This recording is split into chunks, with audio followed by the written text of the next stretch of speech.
Estimados amigos, una vez más con Plataforma Democrática, el programa que nos permite desde un punto de vista plural y amplio debatir, escudriñar los problemas más importantes y acuciantes que el país vive en estos momentos. Este programa se transmite por VHTV y por Cable Más y las redes sociales de la Coordinadora Republicana. Por otro lado, la coyuntura política está marcada ya por el hecho objetivo de la proclamación de Castillo como presidente electo, independientemente del peso que va a llevar su gestión de inicio, en la medida de que no se lograron absolver las serias dudas que ha habido sobre el proceso electoral, las impugnaciones, las nulidades, en fin, toda la información que ya no tiene sentido mayormente repetir, el hecho que iniciamos una etapa política nueva en el país. Y aquí entonces estamos con Víctor Andrés García Belaúnde y Juan Cheput para hablar de estos aspectos. Empezaríamos con Víctor Andrés preguntándote cómo ves el panorama una vez ya proclamado el señor Castillo, lo que ha dicho la contendora Keiko Fujimori en su discurso, donde reconoce pero al mismo tiempo formula críticas, cosa que le ha llevado a que haya tingencias, observaciones, rechazos por parte de algunos sectores. Otros más bien dicen que por qué ha bajado la servicio. En fin, en este tema de opiniones múltiples hay pues lugar para todo punto de vista. ¿Cuál es tu opinión, Víctor Andrés, al respecto? ¿Cómo ves tú el problema de este gobierno que se inaugura? Y quizás discutir dos planos, ¿no? La posible conformación del gabinete ministerial, del primer gabinete ministerial, que va a ser un indicador de los rumbos a seguir. Y por otro lado, yo creo que un tema muy importante, yo diría más importante que el anterior, es qué papel va a tener el Parlamento Nacional, el Congreso de la República, en un escenario de esta naturaleza, ¿no? ¿Cómo va a estar conformado? ¿Cuáles son los horizontes que ahí se vislumbran? Víctor Andrés. Bueno, ante todo un saludo muy cordial a Ángel y a Juan. En realidad empezamos de nuevo, ¿no? Es una segunda etapa, bien lo ha dicho, es una segunda etapa, es una proclamación deslucida, evidentemente. Desde el año 62 no había un cuestionamiento tan grave de las decisiones del Jurado Nacional de Elecciones, del sistema electoral, de la OMPE, de la RENIEC, que son parte de un sistema electoral cambiado por el Fujimorismo en el año 93, porque era una sola cabeza el sistema electoral, ahora son 3 cabezas, es trifásico, ¿no? Y por lo tanto me parece que eso ha cambiado y ha demostrado en pandemia, en una pandemia electoral, también se ha demostrado de que no ha funcionado. En épocas de emergencia, en empate técnico, no ha funcionado. Han habido muchas reclamaciones que no se han atendido y un jurado incompleto además, o sea, empezó mal y los candidatos aceptaron ir a una lista electoral con un jurado incompleto y además notoriamente sesgado, ¿no? Desde las sospechas de un periodista acreditado como Uceda, hablando de que se había cambiado un voto para favorecer a Vizcarra y que siga Vizcarra en carrera, ¿no? Ese tipo de cosas. O sea, denuncias han habido constantemente. Yo no recuerdo en los últimos 60 años tantas denuncias contra una autoridad electoral. No la recuerdo. Y entonces eso evidentemente le quita legitimidad al proclamado. Lo aceptamos porque somos parte del juego democrático. Creemos en que las cosas hay que aceptarlas mientras no se demuestre lo contrario o no se acredite lo contrario. Y claro, acá hay indicios probados, pero no hay pues pruebas fehacientes, ¿no? Porque no se ha permitido tampoco activarlas o desarrollarlas o exhibirlas o corroborarlas, en fin. En todo caso, creo que las cartas ya están echadas y hay que tener mucho cuidado en lo que pasa a partir de ahora. Creo que por eso mismo, por lo que ha pasado, todo dependerá mucho de la legitimidad que obtenga el presidente electo a través de sus propios actos a partir de la fecha. La señora Fujimori aceptado su derrota con observaciones, pero finalmente lo ha aceptado. Eso evidentemente ha descolocado a todos sus seguidores que salían a las calles todos los días, pero yo creo que ha actuado finalmente de manera madura, porque son parte de la regla de juego. Reglas de juego, pues, que han sido alteradas, que han sido manipuladas, pero en fin, son reglas de juego que finalmente tenemos que aceptarlas para no llegar al caos. Y la legitimidad, insisto, del señor Castillo dependerá un poco de él, de lo que haga en el futuro y de si él se logra conectar con la ciudadanía. Él tiene que recordar que él representa solamente el 18% de los votos en el Perú.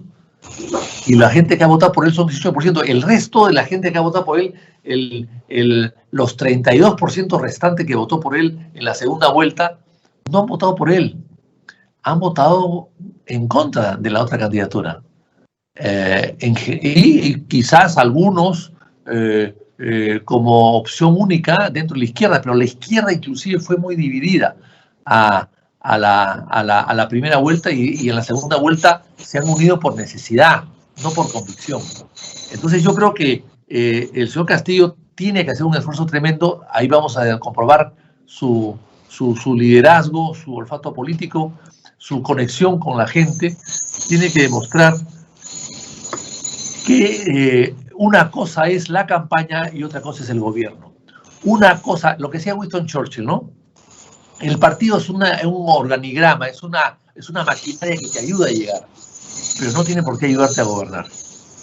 Y entonces esa distinción tiene que hacerla Castillo, si es un hombre inteligente, no es muy formado, no es muy culto, pero en fin, pero la inteligencia pues puede suplir esas deficiencias, esas otras deficiencias, y poder conectar con la ciudadanía y ofrecer tender puentes, que me parece que sería lo más inteligente, lo más sano, lo más viable para tranquilizar al país. El país está sobreexcitado, está con temores de toda índole, sanitarios, económicos, políticos, y el presidente tiene que ser un apaciguador.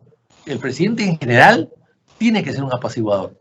Nunca entendí cómo el señor Vizcarra, siendo presidente, no era un apaciguador, sino era un alentador de la violencia política. Eso es absurdo, eso es inaceptable. Pero en fin, todo dependerá pues de lo que haga Castillo y empezaremos para analizar su gabinete cuando este sea nombrado, y a partir de ahí podremos saber lo que va a pasar en el Perú en los próximos meses, ¿no? Muy bien, gracias. Efectivamente se ha iniciado una etapa nueva y yo creo que podemos conversar en dos direcciones. ¿Qué opinión tiene Juan sobre el grupo de colaboradores que van a rodear al señor Castillo en su función gubernativa? Yo quisiera recordarle a los amigos que nos escuchan que en un sistema presidencialista como el peruano, el presidente de la República es fundamentalmente jefe de gobierno, además de jefe de Estado. No sucede como los países de naturaleza parlamentaria, donde hay esta distinción entre la jefatura del Estado y la jefatura del gobierno. Tampoco estamos en un régimen semipresidencial, estilo francés, donde el presidente de la República, electo por los ciudadanos, escoge a un jefe de gobierno distinto a él. En este caso concreto, y esto hay que decirlo con claridad, el señor Castillo es el que va a gobernar el país, pero lo va a hacer con un conjunto de colaboradores que se conoce con el nombre de ministro de Estado, los cuales, por supuesto, como personas que tienen pues funciones específicas y de relativa autonomía. Pero no olvidemos que en un régimen presidencial, el titular, el jefe, el que maneja el gobierno es el presidente de la República. Y el primer ministro es solamente un coordinador del gabinete, que no es otra cosa que la conjunción de los diferentes titulares de los portafolios o sectores que existen en el Estado. Entonces, yo quería preguntarte primero sobre esto. ¿Tienes alguna idea?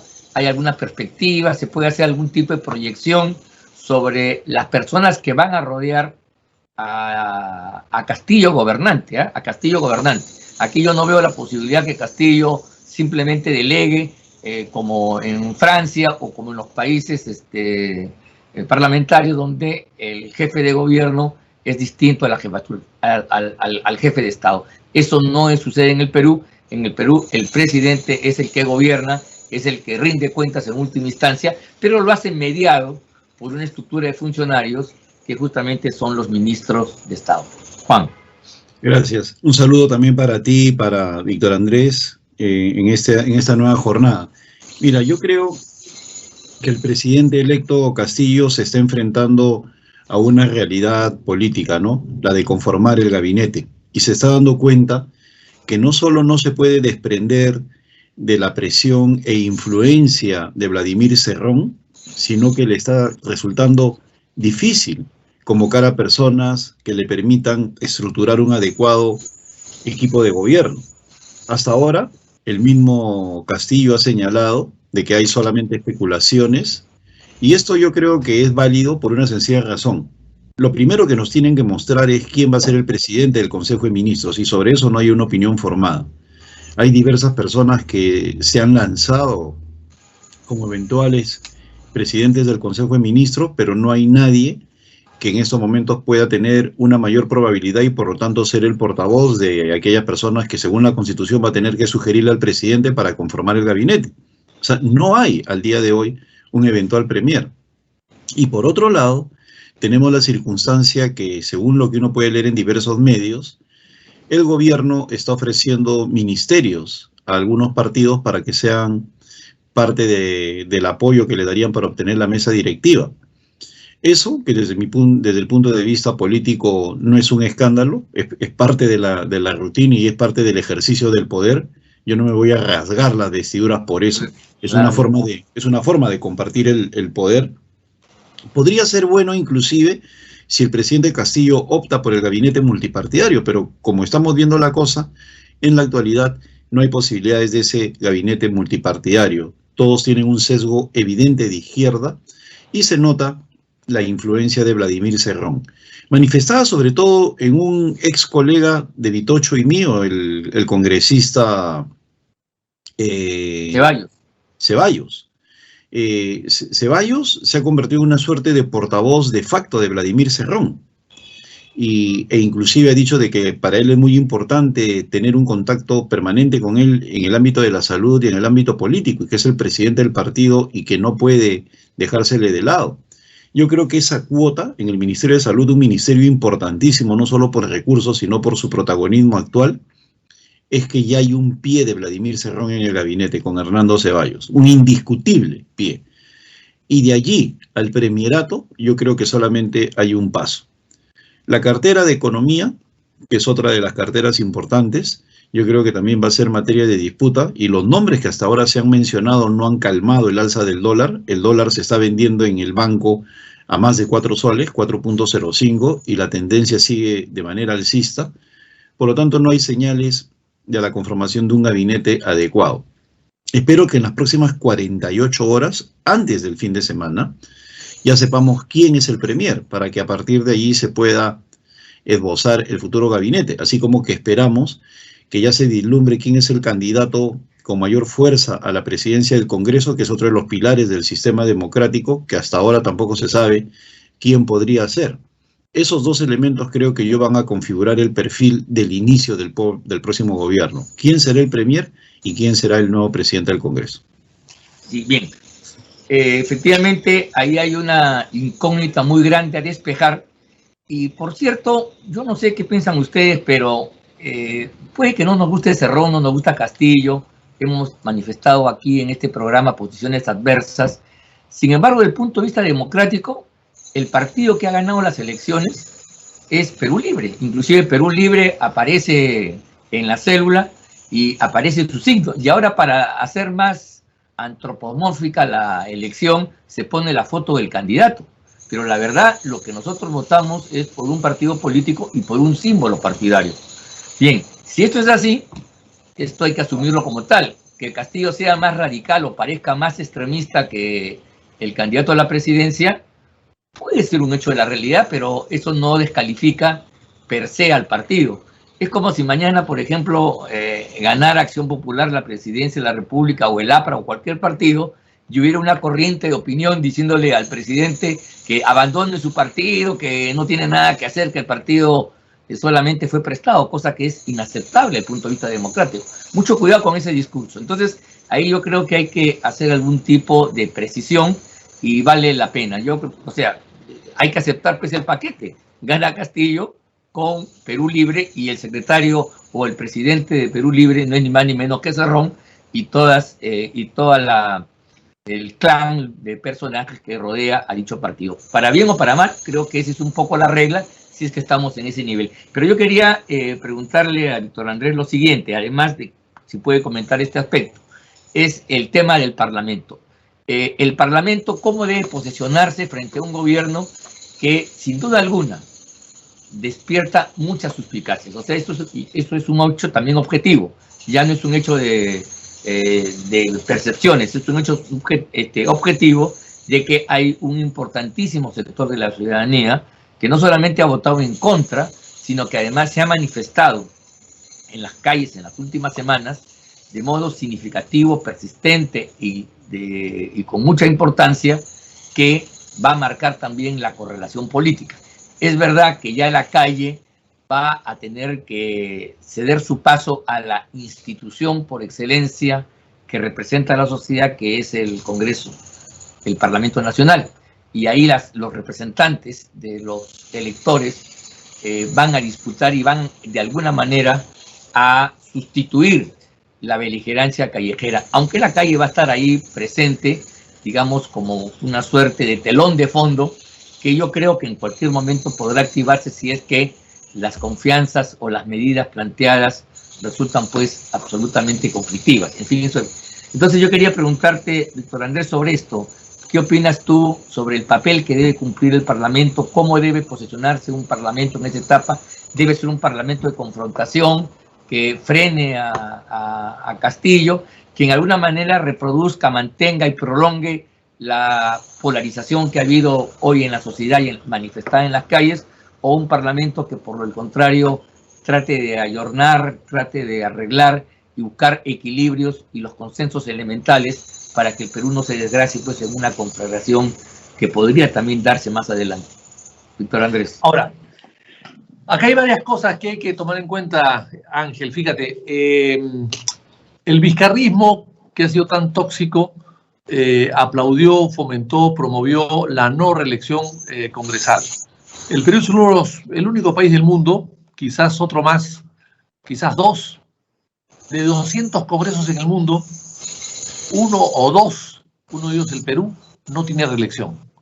No hay reelección para una asamblea, porque no estamos dando reelección de un cargo, sino reelección para ser parte de una asamblea, en este caso de 130 personas.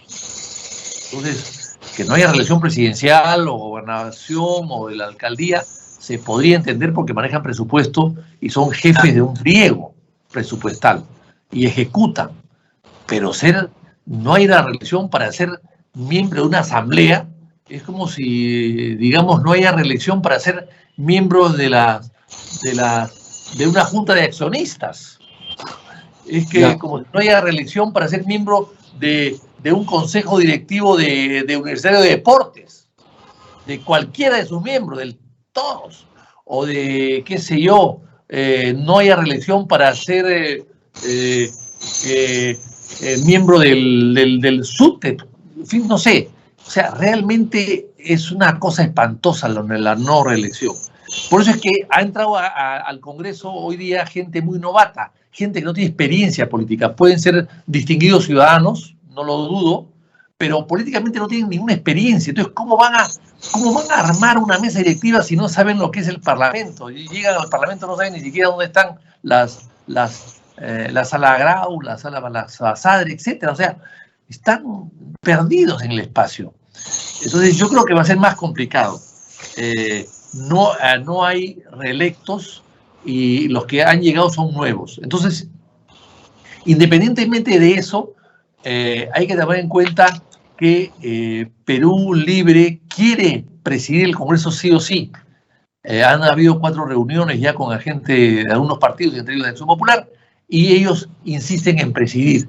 Y el candidato de ellos es el hermano de Cedrón y otro más. 2 candidatos tienen solamente.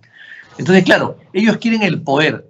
Gracias a la Constitución fujimorista se permitió el posicionamiento o el fortalecimiento del Poder Ejecutivo y esta herramienta famosa de la disolución y esta herramienta famosa de la cuestión de confianza, que son, tal como están redactados, autores no solamente intelectuales, sino verdaderos de esas figuras que hay, que el fujimorismo no la pudo emplearlas, pero las empleó nada menos que Vizcarra, su detractor.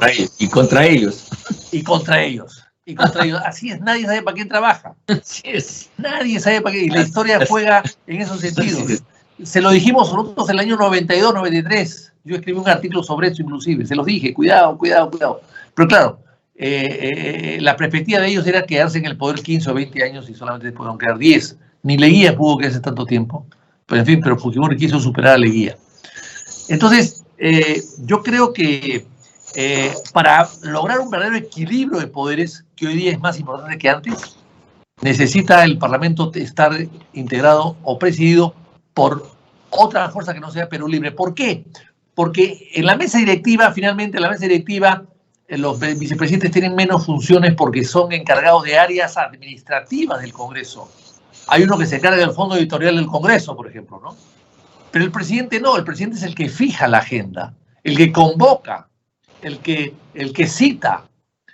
Bueno, y hemos visto cómo la señora Mirta Vázquez ha ocultado una serie de cosas y ha inclusive dispuesto el ascenso, económicamente hablando, de su grupo de colaboradores, cómo ha postergado la elección del TC hasta el final, cómo ha postergado una serie de leyes hasta el final, que no ha querido aprobarlas y otras que ni siquiera se han aprobado. O sea, tiene ese poder el presidente del Congreso.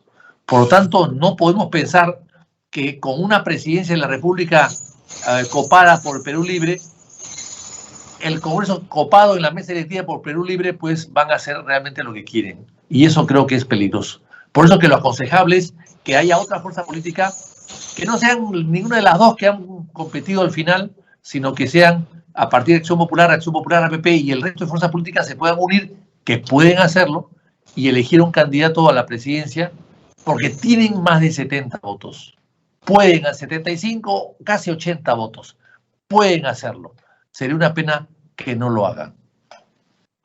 Bien, entonces creo que se ha diseñado lo que debería ser efectivamente para el equilibrio de poderes, más allá ya de las formas constitucionales. Es importante que haya un balance, porque además el espacio electoral pues se ha mostrado dividido.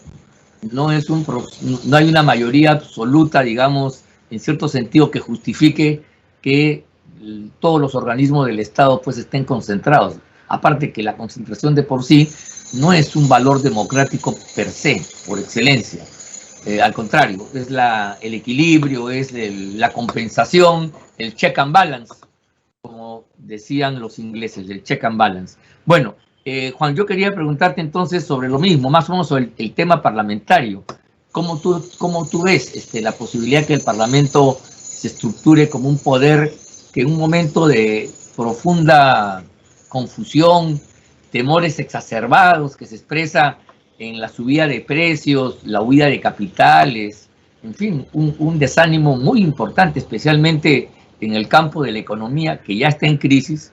Entonces, ¿cómo crees tú que debería constituirse el Parlamento? ¿Qué posibilidades ves a partir de las conversaciones, en fin, de lo que uno va escuchando en el ambiente? Juan.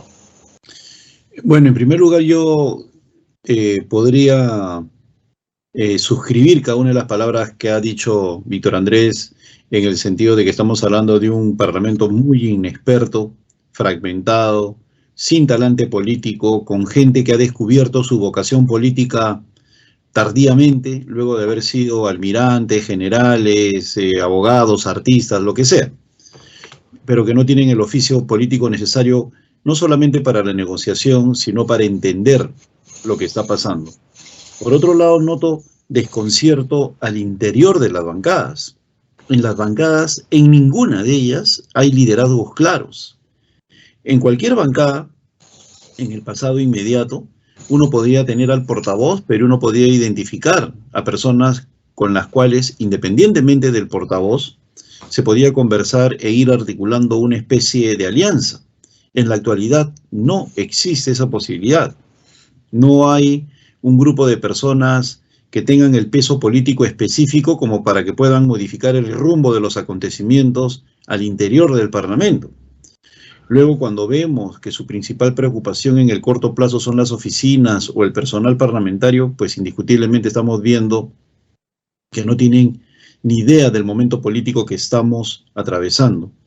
Entonces, yo creo que al final la presidencia del Congreso va a ser resuelta 24 horas antes, con un protagonismo fundamental de Perú Libre, en la cual ellos se sienten con la fuerza necesaria como para poder convencer sobre todo a las bancadas pequeñas. Ayer yo te decía que somos Perú, Juntos por el Perú, Podemos, un sector de APP y un sector de Acción Popular los estaban apoyando. El Partido Morado también. El Partido Morado, indiscutiblemente. Yo ya lo veo como parte de Perú Libre, ¿no? Juntos por el Perú también son parte de eso. Juntos por el Perú. O sea, estamos hablando de cerca de 70 votos. Entonces, si no se convence a las bancadas de Acción Popular y de APP para que voten en bloque por una opción que yo considero esencialmente demócrata y que va a permitir el equilibrio de poderes, pues la situación se va a agravar. Pero a eso tenemos que agregar otra cosa. Yo he escuchado con bastante pesar cómo en los medios de comunicación, politólogos que enseñan en la universidad, en las principales universidades del país, ciencia política, señalan sin ningún tipo de remilgo, de vergüenza, de entendimiento de la política, que lo mejor que le podría pasar al Perú por la gobernabilidad es que el Parlamento recaiga en alguien de fuerza de Perú Libre. O sea, lo dicen así, sin asco, para hablar en términos coloquiales, ¿no? Eso demuestra, pues, cómo la politología también está en decadencia en el Perú.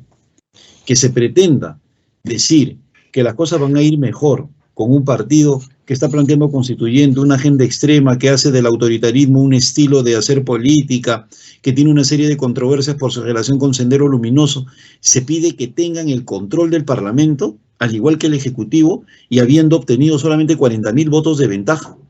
Esa sola mención a que Perú Libre merece la presidencia del Congreso demuestra que la ciencia política en el Perú está en desgracia, en decadencia, en las peores manos. Pues no entienden el problema y eso le están enseñando a los alumnos. Por eso en buena hora que la pandemia permita que ahora estudien online y todos aquellos jóvenes que nos están viendo vean opciones de estudiar ciencia política en el extranjero, porque en el Perú la situación está crítica y está hacia abajo.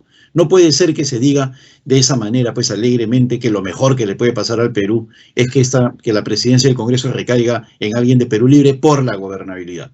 Y los conductores, obviamente, en este caso de Canal N, muy bien, muy bien, muy bien, así tiene que ser, ¿no? O sea, dándole el amén, ¿no? Eso demuestra, pues, el nivel al cual se está llegando en el Perú. Y finalmente, creo, igual que Víctor Andrés, que ojalá que en estas próximas 48 horas los sectores que hemos catalogado en este programa permanentemente como democráticos puedan unir esfuerzos y dejar de lado diferencias. Yo creo que si la presidencia del Congreso recae en alguien de Acción Popular, sería algo muy positivo para el país. Y lo señalaba la vez pasada en Mari Carmen Alba, que independientemente de su poco nivel de negociación, creo que es una persona honesta y con ganas de hacer bien las cosas. Entonces, si Acción Popular logra los votos completos de APP y de Fuerza Popular, allí ya estaríamos hablando de cerca de 55 votos, o de más de 50 votos, lo cual le permitiría conseguir fácilmente los otros 13 y lograr la presidencia del Congreso. Espero que por esa línea vayan los esfuerzos en esos días y podamos tener un equilibrio de poderes sobre la base de un parlamento que no esté con la cerviz agachada y a las órdenes de Vladimir Serrón y de Pedro Castillo.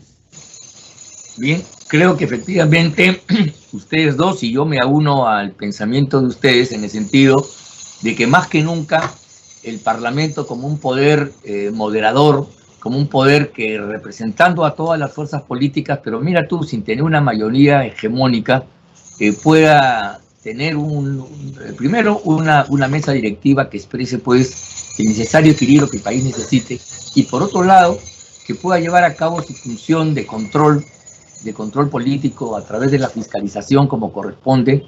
Creo yo que de no lograrse eso, por lo menos desde el punto de vista de las instituciones, no habría contrapeso, el contrapeso necesario, el contrapeso legítimo, el contrapeso democrático a la actuación de todos los gobiernos, porque los gobiernos, por definición, pueden acumular poder y usarlo excesivamente. Por eso que se inventaron los controles. Y aquí no estamos haciendo ningún juicio de valor, sino solamente describiendo la mecánica propia de una arquitectura constitucional y democrática. El constitucionalismo democrático justamente se caracteriza por establecer estos pesos y contrapesos para que las opiniones puedan fluir y no exista monopolio que permita abusos de ninguna parte. En fin, si eso no se consigue, sí sería una mala noticia, porque el Parlamento debiera convertirse en una suerte de contrapeso que a la vez colabora, porque no se trata de una suerte de confrontación entre poderes que ya en la historia del Perú ha dado malos resultados. No estamos abogando por eso, pero sí creemos que el Parlamento debe tener la distancia suficiente como para poder verificar el proceso concreto, la dinámica del poder específica y controlar los abusos, los excesos que a veces inevitablemente se producen. Bueno, ha sido un programa muy importante. Estamos viviendo momentos trascendentales para la vida de la República. Y mira tú, esto coincide con los 200 años de la independencia y por lo tanto en una fecha trascendental donde debemos recordar las raíces de nuestra identidad como nación y como Estado político independiente en el concepto de las naciones. Esta reflexión que estamos haciendo con unos elementos críticos es sin duda importante y vamos a seguir sobre ello. Entonces yo quería agradecerles a ustedes dos por sus opiniones siempre tan exactas, tan ilustradas, y agradecerles a los amigos que nos están escuchando y nos siguen a través de las redes y el canal del cable por su compromiso, y esperando de que este tipo de comentarios los ayude a ustedes a formular sus opiniones, cotejar o incluso marcar las diferencias del caso. Muy agradecido entonces, Juan, muy agradecido, Víctor Andrés. Gracias. Un saludo a todos ustedes y hasta la próxima semana. Muchas gracias. Chao, chao. Adiós.